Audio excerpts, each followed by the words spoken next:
You might say that matter and spirit will not mix. They don't ordinarily, any more than oil and water will mix, but in the presence of soap, oil and water will emulsify.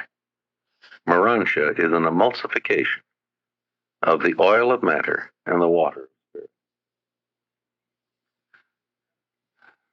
Section 6 deals, in a sense, is a continuation of their discussion of paradise. As they have talked about personality realities in Section 5, they talk about non-personal realities in Section 6. They try to define some terms that they're going to use in talking about the physical, the material level of cosmic reality. They talk about force, energy, and power.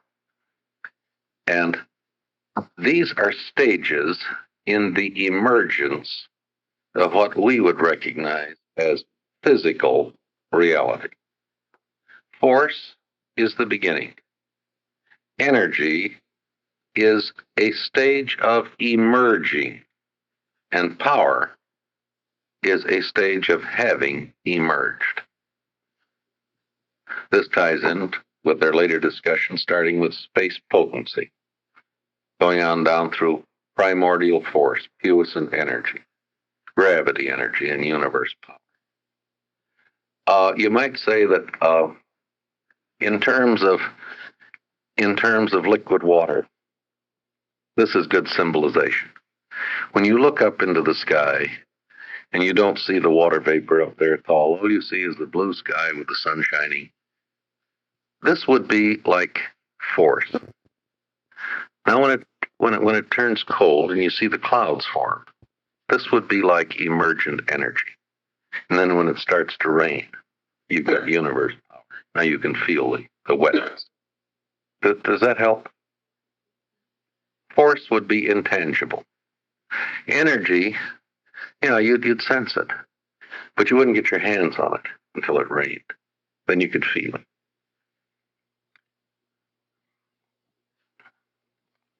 They point out that mind always means somebody is doing something.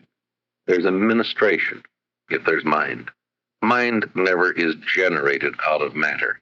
Mind is put into matter.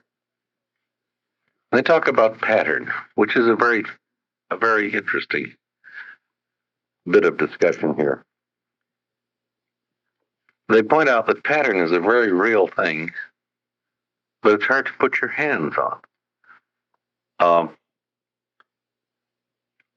We're very unhappy if we have unfortunate patterns. We call that being homely, being ugly. The whole beauty industry is built up around the improvement of the human pattern. Our forms are patterns. A spiral nebula is a pattern. A triangle is a pattern. And the reason that these patterns appear is because the universe is full of energy, material, spiritual, mindful. And the universe has personality in it. And personalities are always trying to order the manifestation of energy.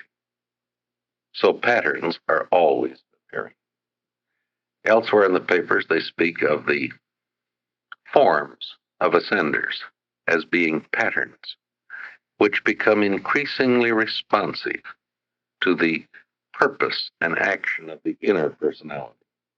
And I've long suspected that one of the main reasons we'll have for trying to grow in grace on the mansion worlds is if we are ugly on the inside, we will jolly well look ugly on the outside. And the only Helena Rubinstein you can visit is the house cleaning of your own soul. And when you begin to be good on the inside, you will begin to look beautiful on the outside. This is even true in them. As you write, as the hand of experience writes on your face, the blank pages take on the aspect of your personality. I put it in my words, we can't avoid wrinkles, but we have a choice as to which kind, the frowning kind or the smiling kind. You can choose which kind of wrinkle. that you choose, that you want to wind up. The next four sections of the foreword are a discussion of experiential deity. And here they use the word experiential in contrast to the word existential. Let's see what the word experience means. It means that it's something that you learn by living through. And because of this, you grow in wisdom, you grow in judgment, you grow in capacity.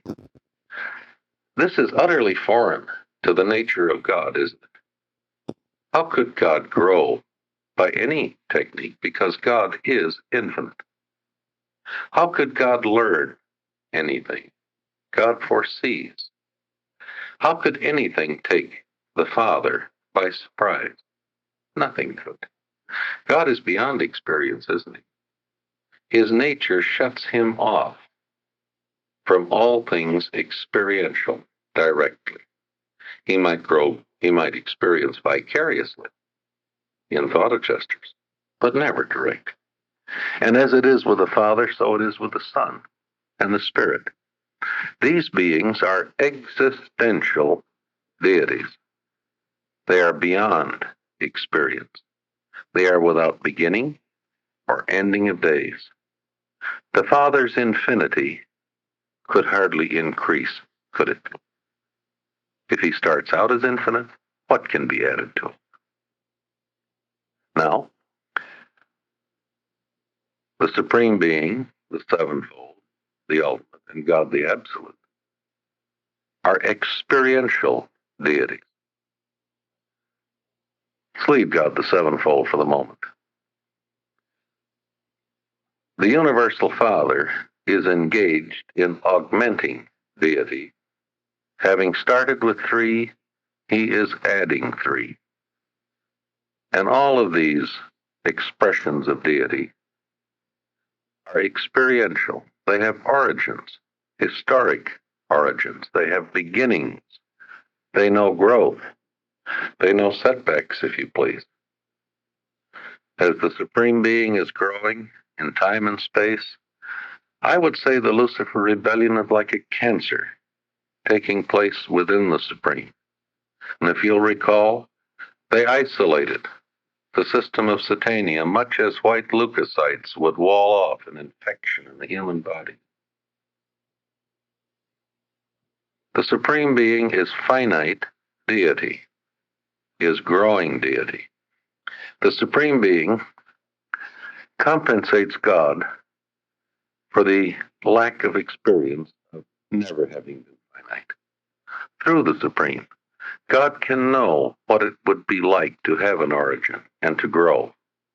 The Supreme Being compensates man for his inability ever really to understand an infinite God. We're told that God is the first truth and the last fact. We first feel God's love, and then we seek to understand him. But that quest will never end. There are only two beings who understand God, and that's the Eternal Son and the Infinite Spirit. They can because they have infinite comprehension capacity. We will never understand God, but we will someday understand the Supreme Being because he has an origin, he has a growth, he has a destiny, he can achieve completion, even as man has an origin, a growth, and can achieve the fulfillment of destiny in the core of the finality. The Supreme Being is God as he can be understood by finite creatures. The Supreme Being is not personalization of the Universal Father, but the Supreme Being is the finite equivalent of the personalization of the Paradise Trinity. The Trinity is not a person.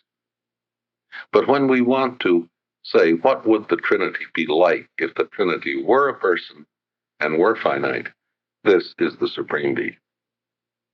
He who has seen the Supreme has seen the equivalent of the finite personalization of the Paradise Trinity. What we say about the Supreme Being in relation to the finite universe, we could say about God the Ultimate in relation to the Master Universe. This is the personification of the Trinity in relation to the Master Universe, and as comprehensible by beings that are more than finite. And someday that will include us. I make this comparison between, the papers make this comparison between Jesus and the Supreme Being. As Jesus is the bridge over which man moves from the human level to the finding of God, so the Supreme Being someday will be the bridge over which finite creatures will move to those levels that lie beyond the finite of creature experience, the absolute level. God the Absolute, they don't say much about God the Absolute, but I once paraphrased those 2 short paragraphs, and it took, as I recall, 6 typewritten pages to paraphrase, break them down into what these compact words mean. These statements about God the Absolute are like anchovies. The flavor is packed in very tight. You don't eat anchovies in large quantities. You can dilute these paragraphs with much, much English, and you still have intriguing concepts. The trouble with God the Absolute is that God the Absolute is both experiential and existential. And the chances are that our dealings with God the Absolute lie on beyond the whole Master Universe. I can see an end to the Supreme. I can see destiny. I can see an end and destiny in the ultimate, although it's almost incomprehensible.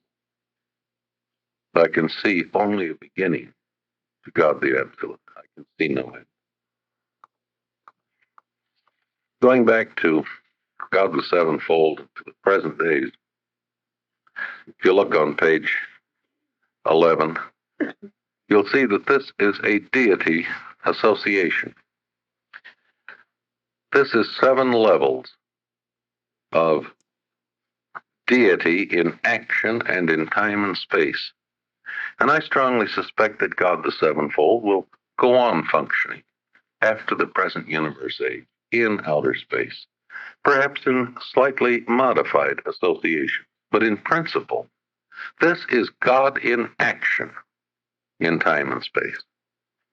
These are the beings that we encounter on the Paradise Ascent, starting with Jesus, going on up through the rulers of our Vantan, the Master Spirit of our super universe, and then successively the Spirit, the Son, and the Father. God the Sevenfold breaks down into 3 levels. I always think of the Sevenfold as in 3 principal subdivisions. 1, 2, and 3 are the supreme creators. They're so defined in the papers. They are not infinite. They're sub-infinite. They're sub-absolute. They're the folks that are out here working in time and space. They're the Master Spirit, the Ancients of Days, the Creator Sons. And we should include the creative spirits with the Creator Sons. The last 3 are the 3 deities of paradise. And in between, the Supreme Being is growing.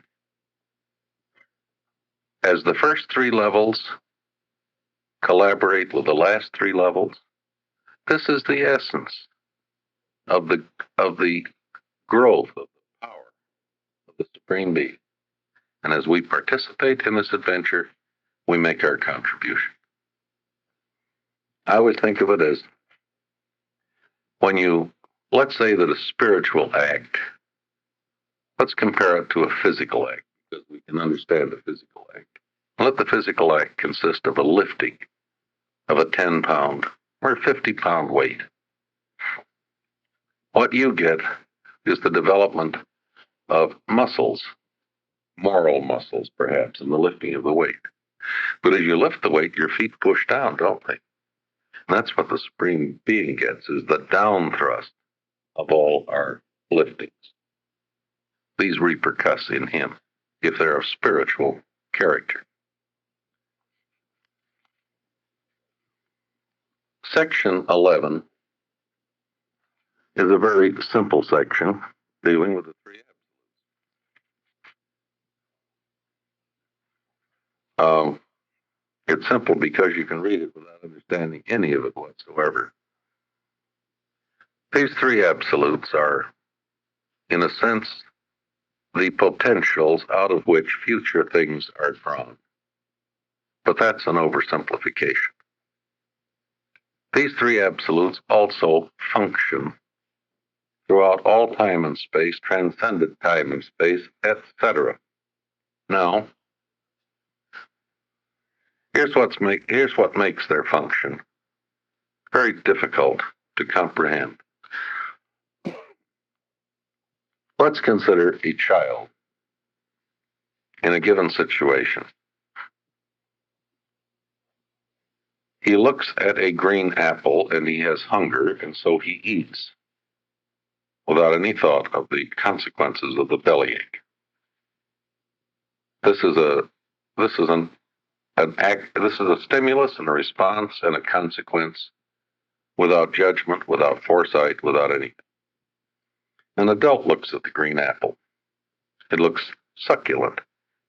The adult forecasts the consequences of eating green apples and decides to pass it up because the adult does not want the bellyache. The adult is not reacting to the stimulus of the present, is he? Yes, his salivary glands may react, and his mouth may water. But his reaction has to do with future time, does it not? And with the consequences of his actions. Michael, when he was here on earth as Jesus, lived a life from day to day. He looked ahead. He exhibited rare foresight. When he was pressed to do something prematurely, he said, "But this hour has not yet come." No one ever stampeded him. He was always looking ahead. He was reacting to consequences and to effects, just as the adult looks ahead as compared with a child. These absolutes react in a timeless fashion. When any absolute reacts, this absolute reacts in terms of the eternal past, the eternal present, and the eternal future. Therefore, the reaction of an absolute can never be understood within any frame this side of infinity. Does this make sense? The child couldn't understand why the adult wouldn't eat the green apple. The 12 did not understand why Jesus did not do certain things. The universe administrators are just as mystified by the actions and transactions of the three absolutes. Nobody this side of the paradise deities, I think, comprehends what these absolutes are doing. Because one of them mechanizes everything, another one activates everything, and the third one unifies mechanization and activation. Right. That is the function of the universe. They say don't look upon these absolutes as antecedent to God. They're not. Don't look upon these absolutes as being independent of the Trinity. They're not. Although the Trinity deals with some of them only indirectly, but deals with one of them directly. When the Paradise Trinity functions in a total sense, this is the function of the deity absolute. And through the universal absolute, this causes responses in the unqualified absolute. Over on page 15. Bill. Yes. Go ahead. One thing the unqualified absolute mechanizes. The deity absolute activates. The universal absolute correlates these two, unifies. In the full function of the universal absolute, you might as well say there's only one absolute.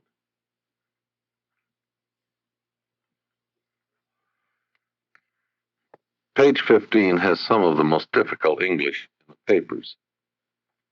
And if we will forget what it says there and try and get the flavor of the meaning, we can simply say this. The thing that makes it possible to have God and man in the same universe is the universal absolute, who, like Samson, holds up the temple and keeps the infinity of God from crushing the imperfection of man. The universal absolute's function is to maintain the room in which things can be imperfect in the same universe with a perfect and omnipotent. The universal absolute is the prop which God has set up under the room in which he is willing to tolerate imperfection in time. Were it not for the universal absolute, the suggestion is there wouldn't be any room. God would fill all things.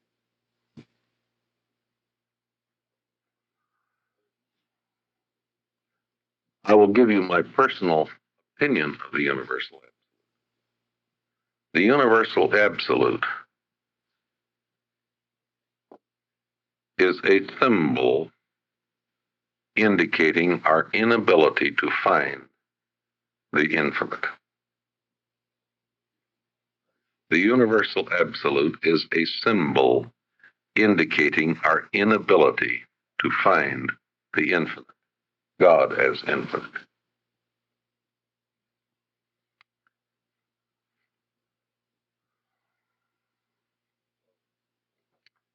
This foreword closes with a discussion of the Trinities. There are three of them. They point out that the Paradise Trinity is the existential Trinity. The other two are experiential Trinities. The Paradise Trinity has no origin.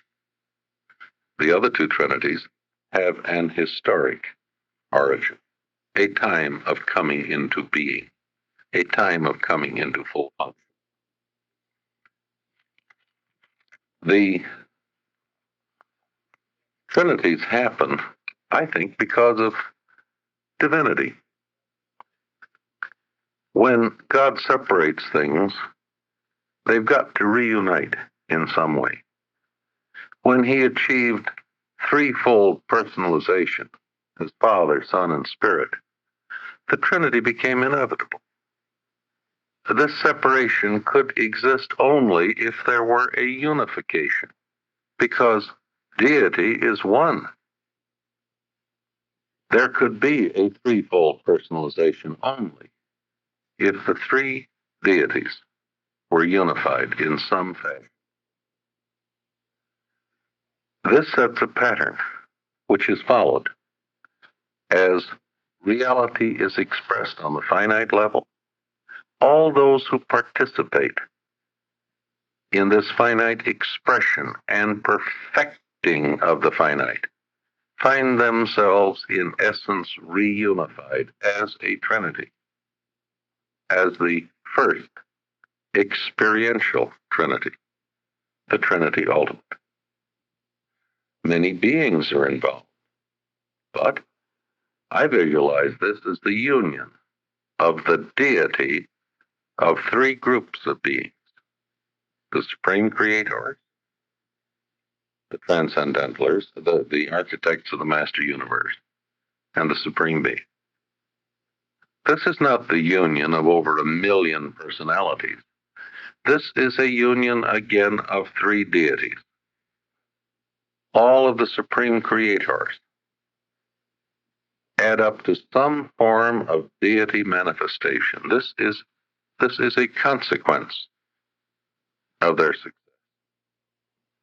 It's not difficult for me to visualize the deity expression of the core of the architects of the master universe.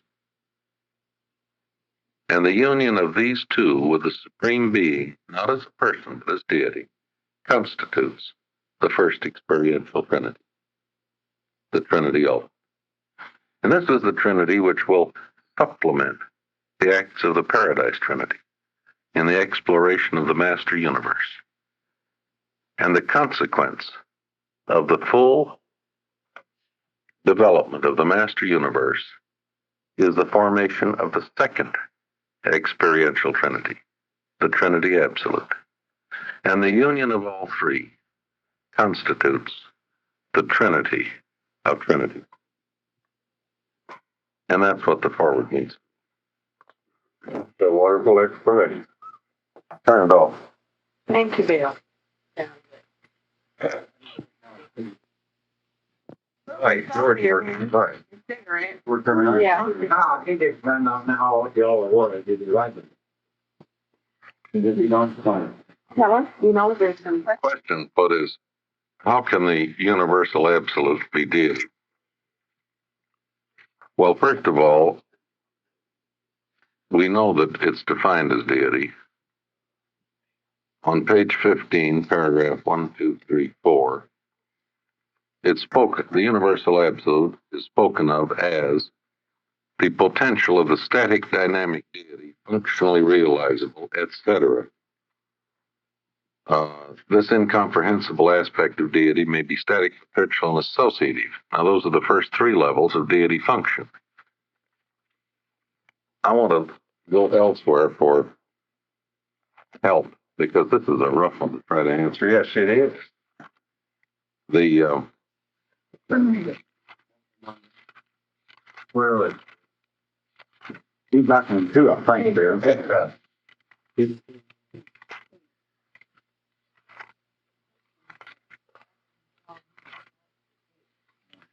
over on page 1154, we can get a little help.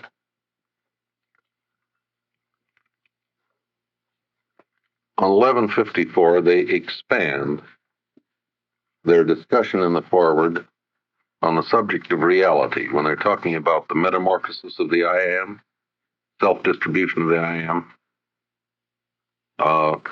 Is that the deity in reality? 1154, paragraph 2. It says, in following the chronological portrayal of the origins of reality, there must be a postulated theoretical moment of first volitional expression and first repercussional reaction within the I am. In other words, this is before the circles start to separate. In our attempts to portray the genesis and generation of reality, this stage may be conceived as the self-differentiation of the infinite one from the infinitude. The infinite one being pre-God, the infinitude being pre-unqualified absolute. We've got the infinite one and the infinitude, but the postulation of this dual relationship must always be expanded to a triune concept by the recognition of the eternal continuum of the infinity, the I am. To me, JB, the universal absolute is a kind of a functional symbolization of the continuation of the infinite. And when you start with that single circle of reality, this is deity. This is not non-deity. Deity takes precedence over non-deity. Non-deity comes into existence only because deity has withdrawn itself. Question? No, no. That's the best explanation I can give you. when you think of the three circles linked together, that middle circle symbolizes the original circle, and as such would be deity. The original circle is not non-deity. Real, that's understandable. You get non-deity because of the removal of something. This produces non-deity by subtraction. But they're still united. Now you can express this in two ways. Let me draw you another concept symbol.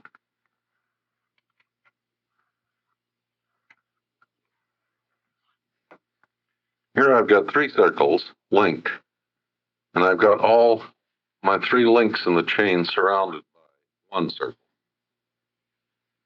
We can't find the large circle,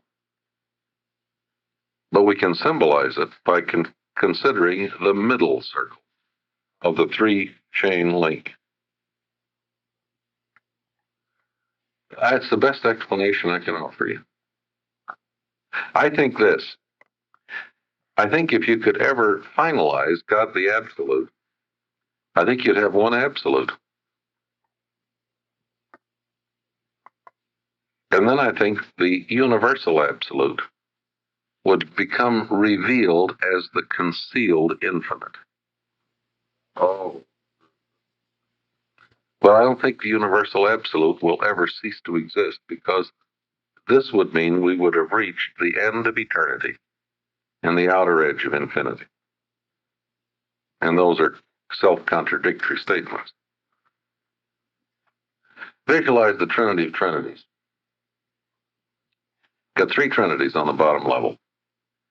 You got three experiential deities on the next level, but one of them is not complete. And as long as God the Absolute is incomplete, the third level is the universal absolute. But if he could ever complete God the Absolute, this would absorb all three absolutes and would experientialize all three. And then I think on the third level you have the infinite.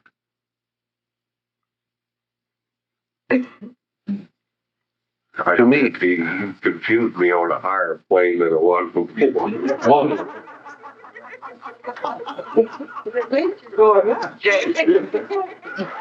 I'm still confused. Well, I offer this with great humility. But if this is not the explanation, then I have none to offer. It's the best I can do. That's a rough question. I hope you had some time to describe the separation of the circles as 1 and 2. Say that again, Bert. Have you ever described the separation of the circles when they're separated as 1 and 2? Yes. The and itself is a reality. Or I've used the expression one and another. And the and itself Is is a reality, yes. See, JB didn't ask, why is the universal absolute? Why is the universal absolute deity? I can understand the association and unification. Yes. But I can't hardly conceive how it can be deity. Well, I can see it not being deity, that much. Well, you see, free will moved clear out as a deity act when it left the unqualified. That's right. This universal absolute is pretty mysterious. I'll have my ignorance better unified when I do my 30th appendix to the story. I haven't done it yet. Question. Bill, I do have a question. This is page early, please. You said a while ago, the reading part in my mind is, but I don't know why I'm asking.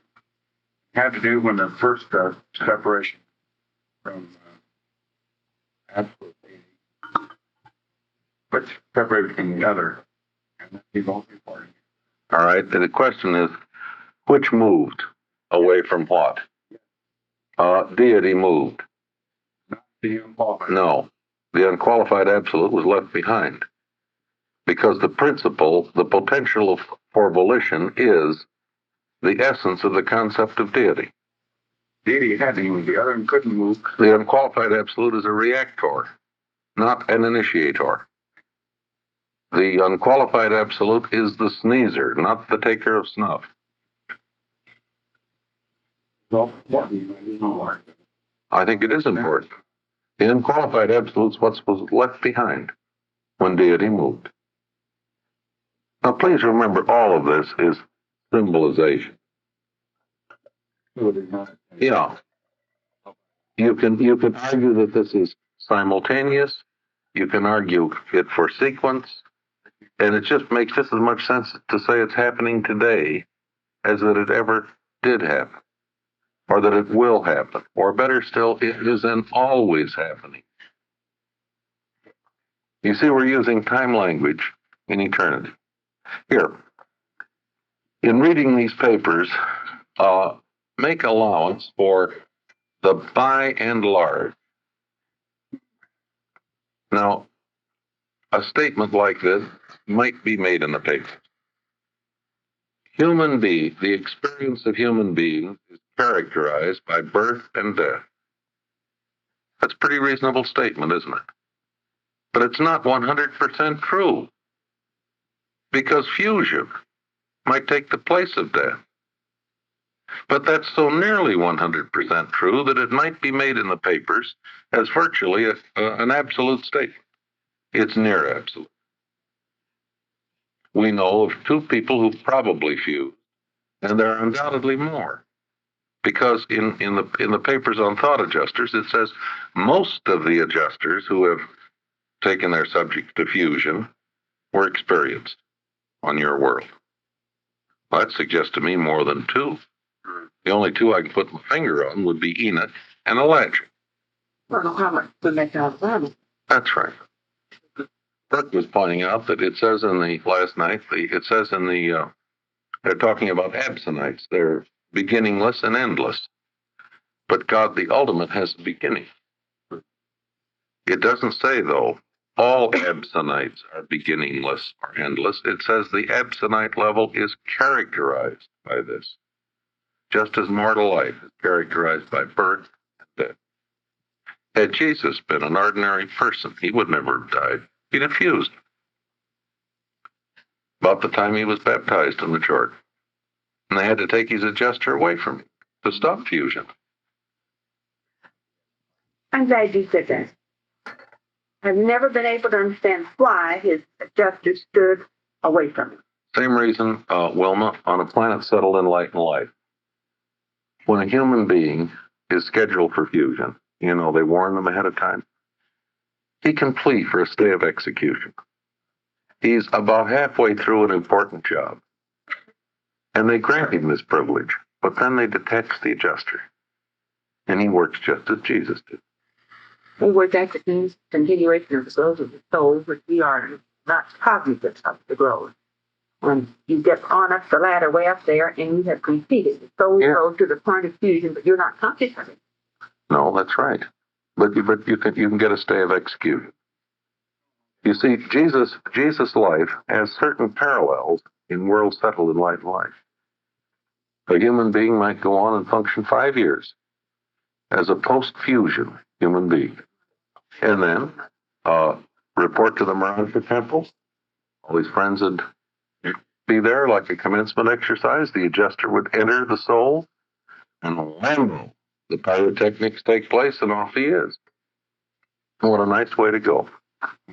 You can run the couple. Bill, we had some questions on extra divine and explain your symbol of the 2 inches and the 1,600 miles. All right. The term extra divine would refer, I suspect, to the unqualified absolute. Is that correct? Let me check this usage. Page 6, paragraph 14.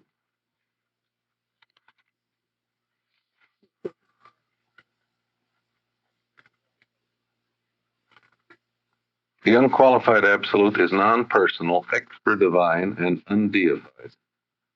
Divinity is the characteristic unifying quality of deity. This is not deity. Hence the unqualified absolute. It discloses no aspects of divinity. Extra there definitely greater than. No, outside of divinity. Yes. It sounds better to say extra divine than undivine. Undivine has a connotation of evil. The unqualified absolute is not evil, but is not in any way related to divinity, per se. Now, the function of the three absolutes is related to divinity because the mechanizing function of the unqualified is unified by the universal absolute with the activating function of the deity absolute. So the total absolute is not extra divine, only this aspect of the absolute. Page 4, paragraph 15. No, this is page 14, page 15, paragraph 6, paragraph 4.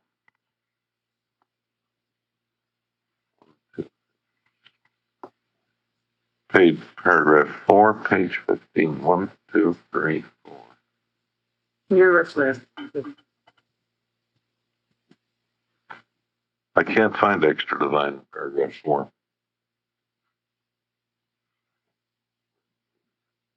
So here on 14. Maybe it's in section 2. No.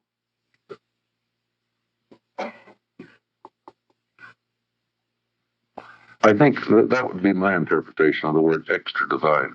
A much better choice than the word undivine. It's like there.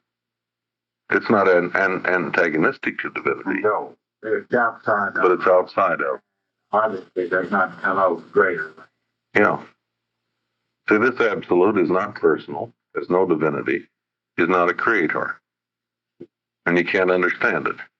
You can't use fact, truth, experience, revelation, philosophy, or super philosophy, epsonity, to understand it.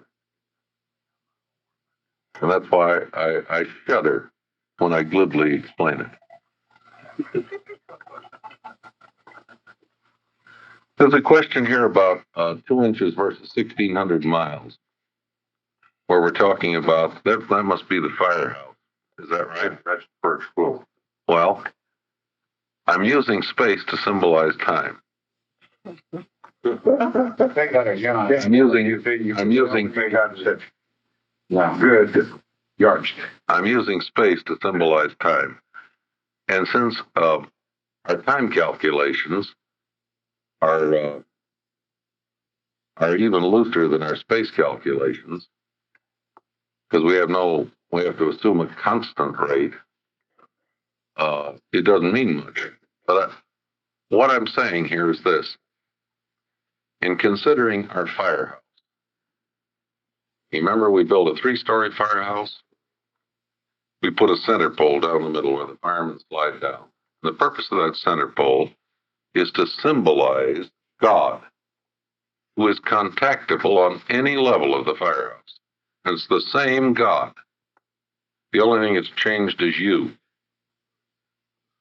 We said if the first story is 2 inches high, then the second story is 1,600 miles high, and the third story has no roof.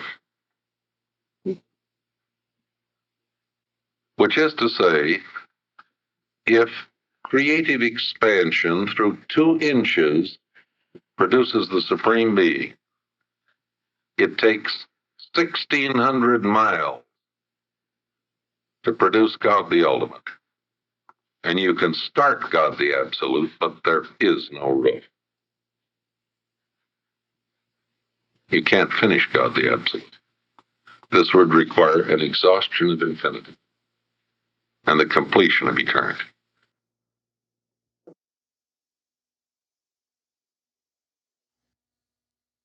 Secondary midwives wait a long time to get this. And yet, it's our birthright. Isn't that amazing? We who are the very lowest should have the closest spiritual relationship to God, something which even a Lananandek son does not have. He's not indwelt by the universal Father. Solitary messenger, speaking of adjuster, says, no one but wouldn't delight to be host to a thought adjuster. This thing is hard to understand. It's hard for me to understand how Jesus got here. But the author of the paper dealing with the world of the Father says, the evolution of the immortal soul, its fusion with the adjuster, and the making of these two antipodal creatures one being, is a great mystery to us. No, he said, obviously it's not a mystery to you, because all ascending is open to you. But there's a sector of ascending that's forever closed to me. And he said, furthermore, it's interesting to observe that you never tell us how this happened. He said, I don't know whether you cannot. I only know that you do not. This thought adjuster, like personality, has got the potential for all future time in it. This is a gas tank that's, to all practical intents and purposes, spiritually bottomless. I think the best definition of personality that's given in these papers is permanence in the presence of change. That appears in the last two lines of the first paragraph.